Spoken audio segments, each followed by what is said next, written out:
So, we studied about the different types of rocks. Now, let's move to the weathering. What do you mean by weathering? Weathering is disintegration or decomposition of rocks is known as weathering. We know that weathering. We saw some of the different types of weathering. Actually, we don't know which type of weathering it is. That is the matter. പലതരത്തിലുള്ള വെതറിങ്ങിനെ കുറിച്ച് നമ്മൾ കണ്ടതാണ് അല്ലേ. നമ്മൾ പലപ്പോഴും കല്ലുകൾ പൊട്ടിപ്പൊടിഞ്ഞും അതുപോലെ തന്നെ കല്ലുകളിൽ മരങ്ങൾ നിൽക്കുന്നതും അതുപോലെ വ്യത്യസ്തമായ വെതറിങ്ങിനെ കുറിച്ച് നമ്മൾ കണ്ടവരാണ്. പക്ഷേ ഇതൊക്കെ വെതറിങ് ആണോ എന്ന് ചോദിച്ചാൽ ഇത് നമുക്ക് അറിയില്ല. അപ്പോൾ ഇന്ന് നമ്മൾ പറയുന്നത് വെതറിങ്ങിനെ കുറിച്ചാണ്. എന്താണ് വെതറിങ്? അവിടെ നേരത്തെ പറഞ്ഞു ഡിസിൻറ്റഗ്രേഷൻ അല്ലെങ്കിൽ ഡീകമ്പോസിഷൻ ഓഫ് റോക്സ്. ഈ കല്ലുകളിൽ വരുന്ന മാറ്റങ്ങൾ വ്യത്യാസങ്ങളെയാണ് നമ്മൾ എന്ത് പറയുന്നത്, വെതറിങ് എന്ന് സിംപ്ലി പറയുന്നത്. Weathering are three types. First one, physical or mechanical weathering. Second one, chemical weathering. And third one, biological weathering. മൂന്ന് തരത്തിലാണ് വെതറിങ് ഉള്ളത്. ഒന്ന് ഫിസിക്കൽ വെതറിങ് ആണ്, മറ്റൊന്ന് കെമിക്കൽ വെതറിങ് ആണ്, മറ്റൊന്ന് ബയോളജിക്കൽ വെതറിങ് ആണ്. ഫിസിക്കൽ വെതറിങ് എന്താണ് എന്ന് നമുക്ക് നോക്കാം. ഫിസിക്കൽ വെതറിങ് എന്ന് പറഞ്ഞാൽ the expansion and contractions of minerals due to the variations in temperature results in weathering. Disintegration also occurs due to the freezing of water in the fissures of rocks. Physical weathering എന്ന് പറഞ്ഞിട്ടുണ്ടെങ്കിൽ നമ്മളിവിടെ പറഞ്ഞു ടെമ്പറേച്ചറിനുള്ള വേരിയേഷനൊക്കെ വരുന്നത് കാരണമായിട്ട് ആ മിനറൽസിൽ ഉണ്ടാവുന്ന മാറ്റങ്ങൾ അല്ലെങ്കിൽ എക്സ്പാൻഷൻ, മിനറൽസ് തമ്മിൽ വികസിക്കുകയൊക്കെ ചെയ്യുന്ന സമയത്തുണ്ടാവുന്ന വെതറിങ്ങിനെയാണ് നമ്മൾ എന്ത് പറയുന്നത്, ഫിസിക്കൽ വെതറിങ് എന്ന് നമ്മൾ പറയുന്നത്. എന്ത് പറയുന്നത്, ഫിസിക്കൽ വെതറിങ് എന്ന് നമ്മൾ പറയുന്നത്. ഇത്തരത്തിൽ പല രൂപത്തിലുള്ള റോക്കുകൾ അല്ലെങ്കിൽ പല രൂപത്തിലുള്ള കല്ലുകൾ നമ്മളവിടെ കണ്ടിട്ടുണ്ടാവണം അല്ലേ. Next one, chemical weathering. Oxygen, carbon dioxide, water etcetera react with the minerals and result in the chemical decomposition of rocks. ഇനി കാർബൺ ഡൈ ഓക്സൈഡ് ആവട്ടെ, ഓക്സിജൻ ആവട്ടെ, വാട്ടർ ആവട്ടെ, അത് ഈ റോക്കിലുള്ള മിനറൽസുമായിട്ട് കൂടിക്കലരുന്നത് കൊണ്ട് അവിടെ ആ ഒരു റോക്കിന് എന്ത് സംഭവിക്കുന്നു, ഒരു കെമിക്കൽ റിയാക്ഷൻ വന്നുകൊണ്ട് ആ റോക്കിൽ ചില മാറ്റങ്ങൾ സംഭവിക്കുന്നുണ്ട്. അതിനെയാണ് നമ്മൾ എന്ത് പറയുന്നത്, കെമിക്കൽ വെതറിങ് എന്ന് നമ്മൾ പറയുന്നത്. എന്തൊക്കെയാണ്, ഓക്സിജൻ കൊണ്ടോ കാർബൺ ഡൈ ഓക്സൈഡ് കൊണ്ടോ വാട്ടർ കൊണ്ടോ ആ ഒരു റോക്ക് ടൈപ്പിൽ ഉണ്ടാവുന്ന മിനറൽസിന് വരുന്ന മാറ്റത്തിലൂടെ ഉണ്ടാവുന്ന വെതറിങ്ങിനെയാണ് നമ്മൾ എന്ത് പറയുന്നത്, കെമിക്കൽ വെതറിങ് എന്ന് നമ്മൾ പറയുന്നത്. ഈ ചിത്രങ്ങളൊക്കെ അതിനുള്ള ഒരു എക്സാമ്പിളാണ്. അപ്പോൾ ഈ ചിത്രങ്ങളൊക്കെ നമുക്ക് നോക്കിയാൽ അത് മനസ്സിലാക്കാനായിട്ട് നമുക്ക് സാധിക്കും.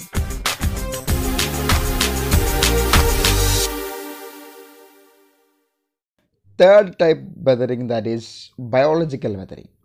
The plant roots penetrating into the fissures in rocks, burrowing of animals, and the decomposition of plant and animals remains led to weathering. Apart from these, human activities such as mining and quarrying also led to weathering. ഇതിൽ biological വെതറിങ്ങിൽ പറയുന്നത് ചില റോക്കുകളിലൊക്കെ നമുക്ക് മരങ്ങളൊക്കെ നിൽക്കുന്നത് കാണാനായിട്ട് സാധിക്കും അല്ലേ, ശരിയല്ലേ? അങ്ങനെ മരങ്ങളൊക്കെ നിൽക്കുന്നത് കാണുന്നത് കൊണ്ട് അതുപോലെ തന്നെ നമ്മുടെ അനിമൽസിൻ്റെ വേസ്റ്റുകൾ, ഇങ്ങനെയുള്ള സാധനങ്ങളൊക്കെ കൂടി ഈ റോക്ക് ടൈപ്പിൽ ഉണ്ടാക്കുന്ന മാറ്റത്തെയാണ് നമ്മൾ എന്ത് പറയുക, ബയോളജിക്കൽ വെതറിങ് എന്ന് നമ്മൾ പറയുന്നത്. അതിനെയാണ് നമ്മൾ എന്ത് പറയുന്നത്, ബയോളജിക്കൽ വെതറിങ് എന്ന് നമ്മൾ പറയുന്നത്. അപ്പോൾ അതിൽ ഈ പ്ലാന്റ് റൂട്ടൊക്കെ, നമ്മുടെ ഈ പ്ലാന്റിൻ്റെ റൂട്ട്സൊക്കെ എന്ത് ചെയ്യുന്നു, അതിലൂടെ വേരുകളൊക്കെ അതിൽ പിടിച്ചുകൊണ്ടാണ് എന്ത് സംഭവിക്കുന്നത്, ഈ ഒരു റോക്കിന് വെതറിങ് സംഭവിക്കുന്നത്, ഈ ഒരു ഡീകമ്പോസിഷൻ പ്രോസസ്സ് അവിടെ സംഭവിക്കുന്നത്. അപ്പോൾ അതുകൊണ്ട് ഉണ്ടാവുന്ന മാറ്റത്തെയാണ് നമ്മൾ എന്ത് പറയുക, ബയോളജിക്കൽ വെതറിങ് എന്ന് പറയുന്നത്. ഇനി ഇതുമാത്രമല്ല, നമ്മുടെ ഓരോ മനുഷ്യന്മാരുടെ ക്വാറിയിങ് ആക്ടിവിറ്റീസ്, അതുകൊണ്ടും സംഭവിക്കുന്ന വെതറിങ്ങിനെ നമ്മൾ എന്താണ് പറയുന്നത്, ബയോളജിക്കൽ വെതറിങ് എന്ന് തന്നെയാണ് നമ്മളതിനെ അവിടെയും പറയുന്നത്.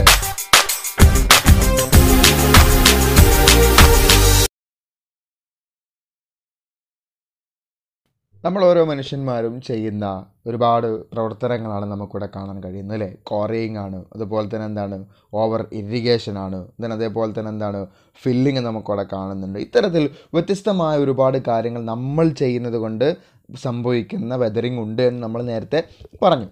ഇങ്ങനെയൊക്കെ ആണെങ്കിൽ കൂടിയിട്ടും weathering helps human beings in many ways. Weathering എന്ത് ചെയ്യുന്നുണ്ട്? മനുഷ്യനെ പലതരത്തിൽ ഹെൽപ്പ് ചെയ്യുന്നുണ്ട്. അതെങ്ങനെയൊക്കെയാണെന്ന് നമുക്ക് നോക്കാം. First one, minerals in rocks get extracted. Second one, helps in mining. And third one, causes soil formation. 3 തരത്തിലാണ് നമ്മുടെ വെതറിങ് നമ്മളെ ഹെൽപ്പ് ചെയ്യുന്നത്. ഒന്ന്, ആ ഒരു റോക്കിലുള്ള മിനറൽസിന് നമുക്ക് എന്ത് ചെയ്യാൻ പറ്റും? വേർതിരിച്ചെടുക്കാൻ വേണ്ടി കഴിയും. രണ്ടാമതായിട്ട് മൈനിങ് പ്രോസസ്സിൽ നമ്മൾ എന്ത് ചെയ്യുന്നുണ്ട്? വെതറിങ് ഹെൽപ്പ് ചെയ്യുന്നുണ്ട്. മൂന്നാമതോ സോയിൽ ഫോർമേഷന് വേണ്ടി എന്ത് ചെയ്യുന്നു? വെതറിങ് നമ്മളെ ഹെൽപ്പ് ചെയ്യുന്നുണ്ട് എന്നുള്ളതാണ്. സോയിൽ എന്ന നാച്ചുറൽ റിസോഴ്സിനോട് നമ്മൾ വളരെയധികം ടച്ചുള്ള ആളുകളാണ് അല്ലേ. But we don't know how is soil formed.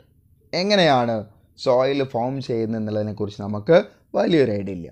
പക്ഷേ നേരത്തെ നമ്മൾ പറഞ്ഞു വെതറിങ് പ്രോസസ്സ് അതിനുള്ളൊരു റീസൺ ആണ് എന്ന് നമ്മൾ നേരത്തെ പറഞ്ഞിട്ടുണ്ടായിരുന്നു.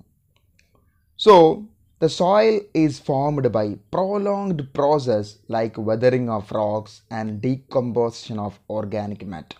It is estimated that more than 1000 years is required for the formation of an inch thick layer of soil. 1 inch മണ്ണിൻ്റെ കനം കൂടണമെങ്കിൽ 1000 വർഷത്തിനു മുകളിൽ സമയമെടുക്കുമെന്നുള്ള കാര്യം നമ്മൾ ആരും എന്ത് ചെയ്യരുത്? മറന്നു പോകരുത്. ഇങ്ങനെ ഓർഗാനിക്കിന് ഡീകമ്പോസിഷൻ സംഭവിച്ചുകൊണ്ടും അതുപോലെ തന്നെ എന്താണ് വെതറിങ് പ്രോസസ്സ് സംഭവിച്ചുകൊണ്ടുമൊക്കെയാണ് എന്ത് ചെയ്യുന്നത്? ഓരോ മണ്ണും പിറവിയെടുക്കുന്നത്.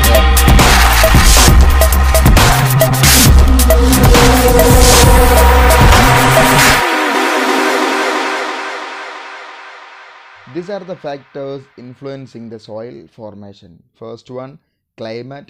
Second one, plants and animals. Third one, time. And fourth one, parent rock. And fifth one, topography. These are the main components for the soil formation. Okay. So first one, climate. Soil formation will be slow in cold environments. So it is clear that soil formation will be more in higher temperatures, isn't it? Soil formation cold എൻവയോൺമെൻറ്റിൽ വളരെയധികം slow ആയിരിക്കുമെന്ന് പറഞ്ഞു കഴിഞ്ഞാൽ സ്വാഭാവികമായിട്ടും എന്താണ്? നല്ല ടെമ്പറേച്ചറുള്ള റീജിയനിൽ soil formation എന്തായിരിക്കും? വളരെയധികം ഫാസ്റ്റ് ആയിരിക്കുമെന്ന് നമുക്ക് മനസ്സിലാക്കാനായിട്ട് സാധിക്കും. ശരിയല്ലേ? Second one, topography. Soil will be thin along steep slopes.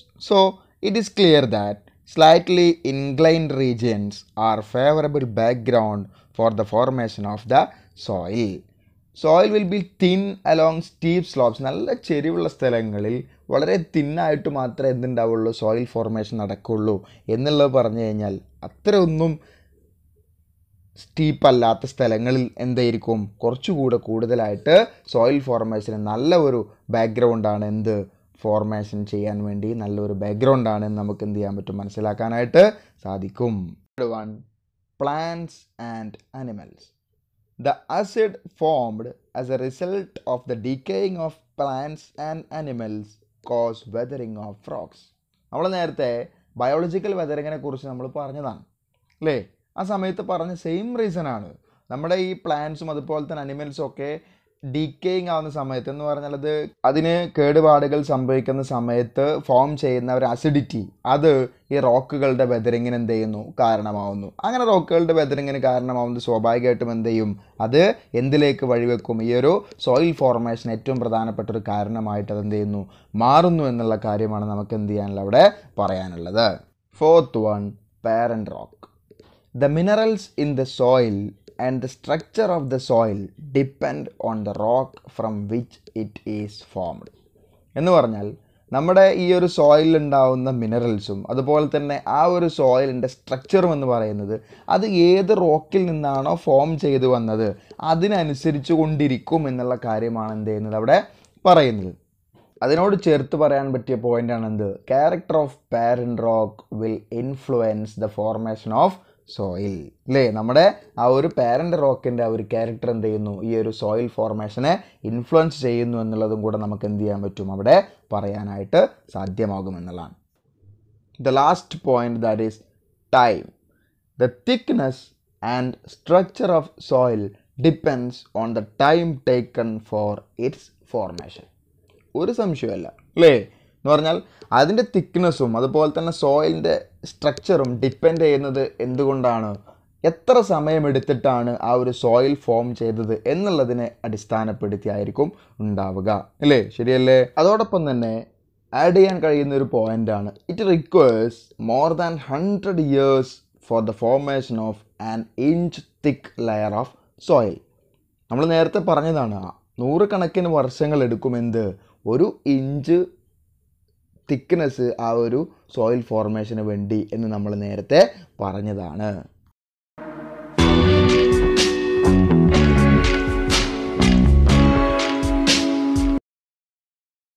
So നമുക്കറിയാം സോയിൽ എന്ന് പറയുന്നത് നമുക്ക് ആർക്കും ഒഴിച്ചുകൂടാൻ കഴിയാത്തൊരു സംഗതിയാണ് അല്ലേ.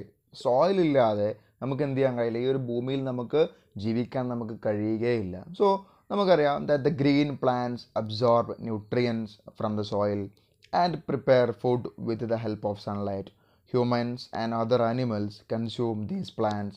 When plants and animals die, they return to the soil. എന്ന് പറഞ്ഞാൽ നമുക്കറിയാം ഇതൊരു ഫുഡ് ചെയിൻ ആണ്. നമുക്കറിയാം ഈ ചെറിയ ചെറിയ പ്ലാന്റുകളും മറ്റും എന്ത് ചെയ്യുന്നു, മണ്ണിൽ നിന്നും ന്യൂട്രിയൻസ് മറ്റും അബ്സോർബ് ചെയ്തുകൊണ്ട് അവരിങ്ങനെ വലുതായി വരുന്നു. അതിന് മാത്രമല്ല അവർ സൺലൈറ്റിൻ്റെ സഹായത്തോടു കൂടി എന്ത് ചെയ്യുന്നു, ഈ പറയപ്പെടുന്ന അവരുടെ ഒരു നമ്മൾ ഫോട്ടോസിന്തസിസ് നമ്മൾ എന്ത് പറഞ്ഞു, അവർക്ക് ആവശ്യമായിട്ടുള്ള ഭക്ഷണങ്ങളും മറ്റു കാര്യങ്ങളൊക്കെ അവർ തയ്യാറാക്കി വരുന്നു. അതിന് മാത്രമല്ല humans and other animals consume these plants. മനുഷ്യന്മാരും അതുപോലെ തന്നെ മറ്റു അല്ലാത്ത ജീവികളൊക്കെ എന്ത് ചെയ്യുന്നു, ഈ പ്ലാന്റ്സുകൾ ഭക്ഷിക്കുന്നു. When plants and animals die, ഇനി മനുഷ്യന്മാരായാലും മറ്റ് അനിമൽസ് ആയാലും ഇനി ഇത് കൺസ്യൂം ചെയ്യുന്ന പ്ലാന്റ്സുകളായ തന്നാലും അവരെന്ത് ചെയ്യുന്നു, മരിച്ചു കഴിഞ്ഞാൽ they return to the soil. അപ്പോൾ ഒരു മണ്ണിൽ നിന്ന് തുടങ്ങി അതേ മണ്ണിലേക്ക് തന്നെ തിരിച്ചു പോകുന്ന രൂപത്തിലൊരു ഫുഡ് ചെയിനാണ് നമുക്ക് എന്ത് ചെയ്യാൻ കഴിയുന്നത്, ഇവിടെ നമുക്ക് കാണാനായിട്ട് സാധിക്കുന്നത്. ശരിയല്ലേ. ഇനി മറ്റു ഫുഡ് ചെയിനുകളെ കുറിച്ച് നമുക്ക് വേണമെങ്കിൽ എന്ത് ചെയ്യാം, ജസ്റ്റ് ഒന്ന് നമുക്കൊന്ന് നോക്കാം എങ്ങനെയൊക്കെയാണ് ഒരു ഫുഡ് ചെയിൻ വർക്ക് ചെയ്യുന്നതെന്നുള്ള കാര്യത്തെക്കുറിച്ച് നമുക്ക് ജസ്റ്റ് ഒന്ന് നോക്കാം.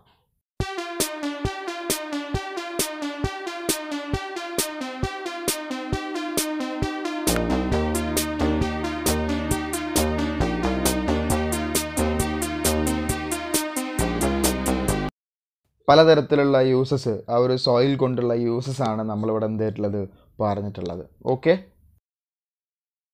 we know that is soil get perishes due to unscientific agricultural activities and deforestation and destruction of hills. We know that so many activities that may destructing our own soil, isn't it? So let's check what the other factors.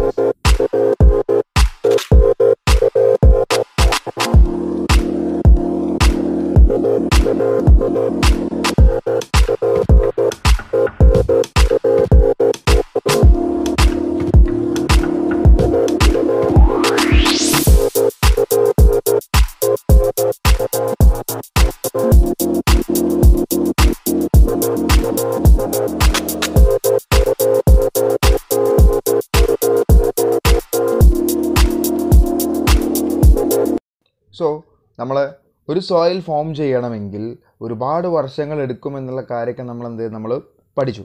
So അതുകൊണ്ട് തന്നെ നമുക്ക് എന്ത് ചെയ്യണം, ഈ ഇത്തരത്തിലുള്ള ഈ ഒരു സോയിലിനെ നമ്മൾ എന്ത് ചെയ്യണം, കൺസർവ് ചെയ്തേ നമുക്ക് എന്ത് ചെയ്യുള്ളൂ, മതിയാവുകയുള്ളൂ. അപ്പോൾ അതുകൊണ്ട് അതിന് നമുക്ക് എന്തൊക്കെ ചെയ്യാൻ കഴിയുമെന്നുള്ളതാണ് നമ്മളിനി പറയുന്നത്. ഒന്നെന്താണ്, ചെക്ക് ഡീഫോറസ്റ്റേഷൻ. നമുക്ക് എന്ത് ചെയ്യണം, ഡീഫോറസ്റ്റേഷൻ നമുക്ക് തടയണം.